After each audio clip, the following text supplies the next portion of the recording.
बेंगलुरु हिंसा को लेकर दो घोर दिलचस्प बातें। पहली, आगजनी और हिंसा शुरू होती है कब? जब कांग्रेस विधायक अखंड श्रीनिवास मूर्ति के निकट संबंधी पी नवीन पैगंबर मोहम्मद को लेकर, इस्लाम को लेकर विवादित फेसबुक पोस्ट साझा करते हैं। हालांकि नवीन का यह कहना है कि उनका फेसबुक अकाउंट हैक किया गया। खैर, तहकीकात में ही सच और झूठ का पता लगेगा। लेकिन बेंगलुरु पुलिस ने एफआईआर में कांग्रेसी पार्षद बेगम इरशाद के पति कलीम पाशा का नाम लेकर उन्हें 7वां आरोपी बनाया है। कांग्रेस येदियुरप्पा सरकार से सवाल पूछ रही कि क्या उसकी मंशा दंगा करवाने की है। जाहिर है कांग्रेस इसमें षड्यंत्र देख रही।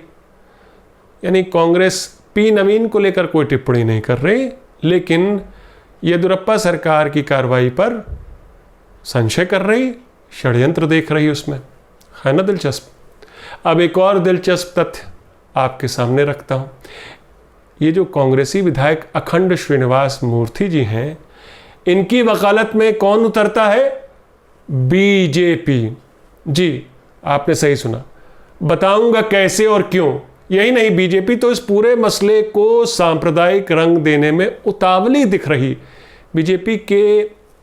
बीजेपी इसे एक पूर्व नियोजित इस्लामिस्ट साजिश करार देने में लगी है।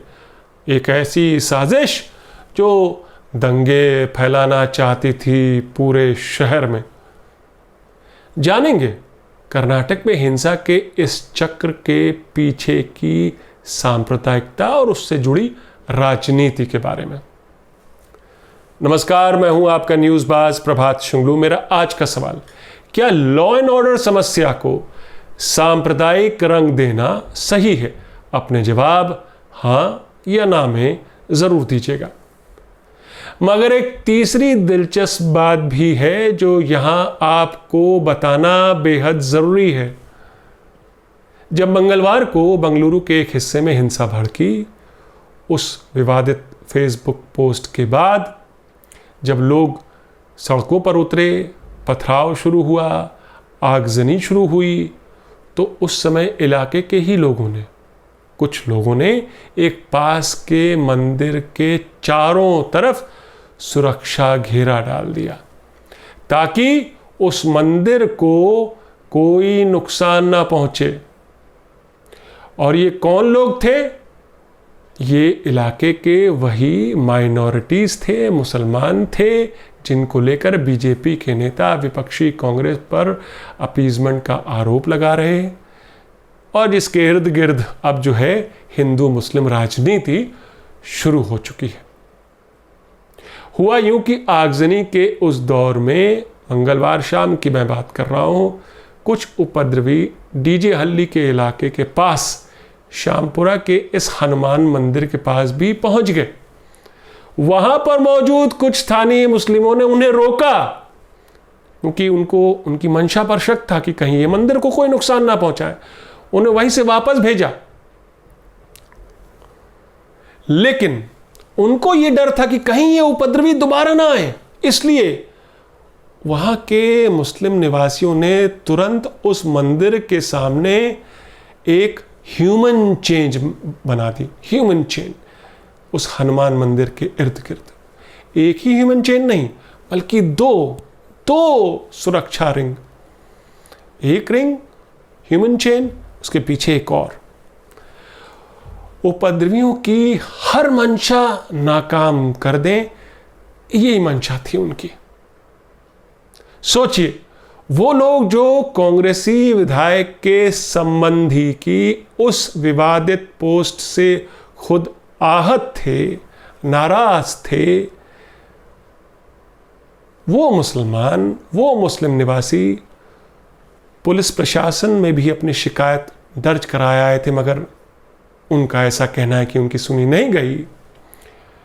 वही लोग उपद्रव को, हिंसा करने वालों को रोक रहे थे, यहां तक कि अपनी जान की परवाह न करते हुए भी उन्होंने इलाके के हनुमान मंदिर की हिफाजत करना जरूरी समझा ताकि सांप्रदायिक सौहार्द बना रहे। वो ना टूटे, उसमें किसी प्रकार की कोई खलल ना पड़े। जाहिर है उनकी नाराजगी लोगों को लेकर नहीं, आम लोगों को लेकर नहीं, किसी धर्म विशेष को लेकर नहीं, बल्कि उन लोगों के खिलाफ थी या उसके खिलाफ थी जिसने वो विवादित पोस्ट लिखा जिसमें उनके पैगंबर के बारे में उलूल जुलूल लिखा गया था, और जो फेसबुक पर जो पोस्ट साझा की गई थी। लेकिन स्थानीय मुसलमानों के इस सराहनीय पहल में भी बीजेपी ने सांप्रदायिकता ढूंढ ली, जब ट्विटर पर एक शख्स ने इस ह्यूमन चेन का हवाला देते हुए लिखा, जो हनुमान मंदिर के सामने ह्यूमन चेन बनाई थी मुस्लिम ने, वहां के स्थानीय निवासियों ने, जब एक शख्स ने उस ह्यूमन चेन का जिक्र करते हुए लिखा कि यही भारत की खूबसूरती है, यही है भारत संगम, तो बीजेपी के महासचिव BL संतोष ने जवाब दिया ट्विटर पर, हाँ हाँ, पहले पुलिस स्टेशन पर हमला करो, सरकारी गाड़ियां जलाओ, और जब 3 शख्स मारे जाएं और 100 से ज्यादा गिरफ्तार हो जाएं, फिर भारत की खूबसूरती की बात करो, सांप्रदायिक सौहार्द की बात करो।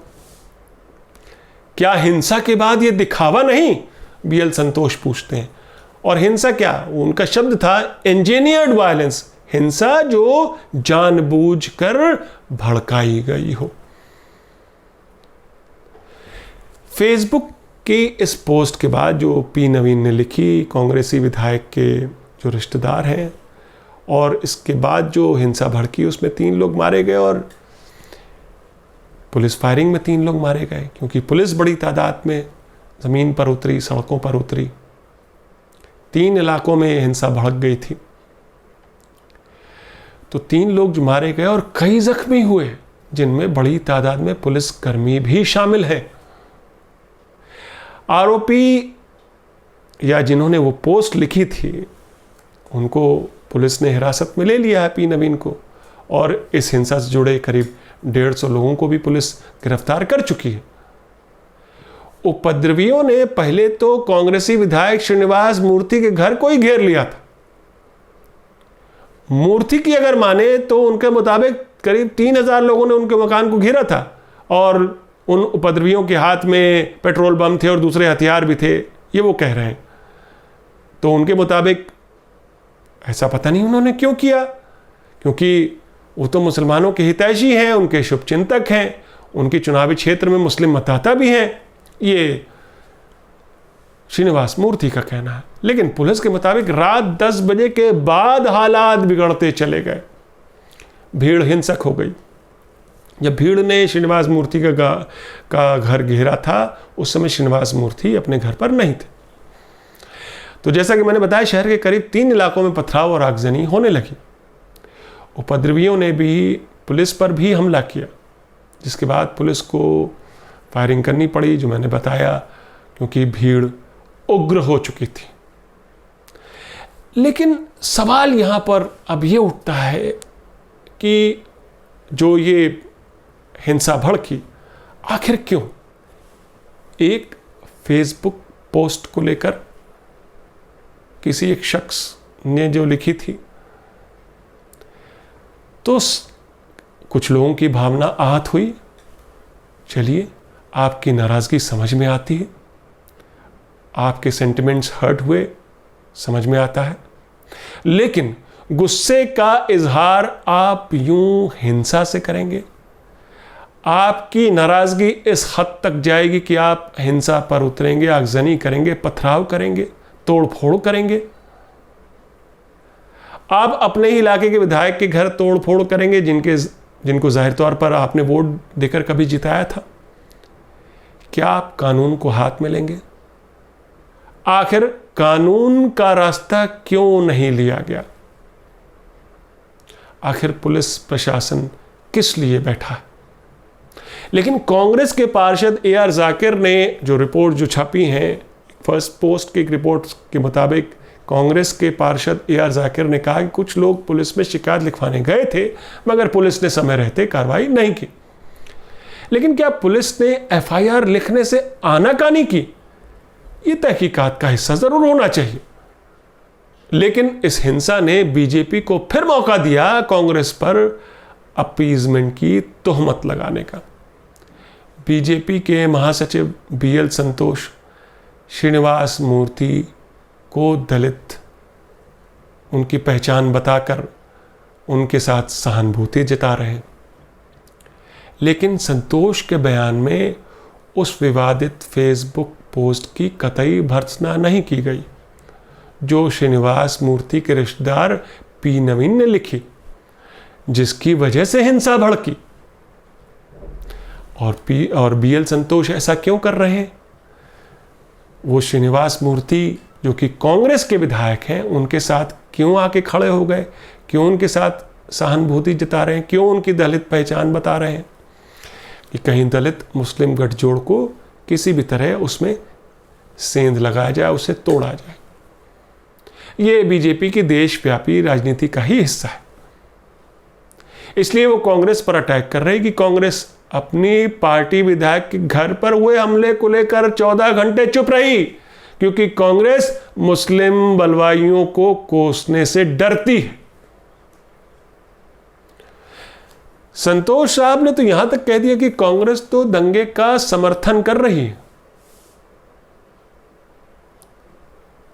उनकी ट्वीट में ये लिखा है, कांग्रेस के लिए राइट टू राइट उनका मान लो हक है दंगा करने का, इसका समर्थन कर रही। ये आप मान लीजिए कि पूरे कौम को बताया जा रहा है कि उनका तो यही काम है। मजेदार बात यह है कि संतोष को यह नहीं दिखाई दिया कि जिस धर्म विशेष की ओर इशारा करके वो पूरी कौम को कटघरे में खड़ा कर रहे, उन्हीं में से समझदार नागरिकों ने हनुमान मंदिर की भी उपद्रवियों से रक्षा की। तो क्या कुछ उपद्रवियों के चलते पूरी कौम को जिम्मेदार ठहराना सही है? बीजेपी तो मुस्लिम नुमाइंदगी करती हुई नई पार्टी, कर्नाटक की नई पार्टी एसडीपीआई पर हिंसा का ठीकरा फोड़ रही। बंगलुरु पुलिस हिंसा में एसडीपीआई के रोल को भी इन्वेस्टिगेट कर रही। उसके पार्टी नेताओं मुजम्मिल पाशा और जफर पाशा से पूछताछ की गई है। बीजेपी के रेवेन्यू मिनिस्टर आर अशोक के मुताबिक यह पूर्व नियोजित हिंसा थी। दंगाइयों की कोशिश थी इसे शहर के दूसरे हिस्सों में भी फैला दिया जाए, ये अशोक जी का कहना है। लेकिन बीजेपी की राजनीति कोई नई नहीं है। हिंदू मुस्लिम सांप्रदायिक पोलराइजेशन बीजेपी को मुफीद बैठता है, मगर कांग्रेस क्या वाकई अपने विधायक के घर पर हुए हमले पर, हिंसा पर 14 घंटे चुप रही, जैसा कि बीजेपी इल्ज़ाम लगा रही? क्या कांग्रेस ने पी नवीन के बयान को जिस कड़ाई से उस बयान की या उस तथाकथित फेसबुक पोस्ट की भर्त्सना करनी चाहिए जिसकी वजह से हिंसा भड़की, क्या कांग्रेस ने वो किया अव्वल तो? लेकिन अब कांग्रेस पार्टी के ही विधायक के नज़दीकी ऐसी जब शरारती ट्वीट करते हैं जिसमें सांप्रदायिक सौहार्द बिगड़ने का खतरा है, और बिगड़ा भी, लेकिन कांग्रेस क्या कर रही? कांग्रेस येदियुरप्पा सरकार से ही सवाल पूछ रही कि क्या वो राज्य में सांप्रदायिक दंगे करवाना चाहती है। कांग्रेस प्रवक्ता रणदीप सुरजेवाला येदियुरप्पा सरकार से सवाल करते हैं, क्या राज्य सरकार हिंसा का इंतजार कर रही थी? आखिर 3 मौत का जिम्मेदार कौन है? हालांकि कांग्रेस ने कहा है कि कानून को अपना काम करना चाहिए और उपद्रवियों को कतई बख्शा नहीं जाना चाहिए। लेकिन इस पूरे प्रकरण की अब तक की रिपोर्ट और सरकार और विपक्ष की दलील को देखकर दिल्ली दंगों की जांच की याद आ रही है, दिल्ली पुलिस के रोल की याद आ रही है। इस दंगों की जांच में दिल्ली पुलिस के रोल की, क्या बंगलुरु हिंसा की जांच भी वैसे ही पूर्वाग्रहों के साथ होगी जैसी दिल्ली दंगों की जांच हो रही? तो क्या इसे केवल हिंदू मुस्लिम बाइनरी से ही देखा जाएगा, ना कि एक लॉ एंड ऑर्डर समस्या के तौर पर? ऐसे कई सवाल हैं जो बंगलुरु हिंसा की जांच और राज्य सरकार की मंशा और बयानों से उभरते हैं, जिनके जवाब का इंतजार रहेगा। मेरा आज का सवाल, क्या लॉ एंड ऑर्डर समस्या को सांप्रदायिक रंग देना सही है? अपने जवाब हाँ या ना में ज़रूर दीजिएगा। तो ये थी आज की न्यूज़बाजी। फिर मिलेंगे एक नई न्यूज़बाजी के साथ। तब तक के लिए नमस्कार।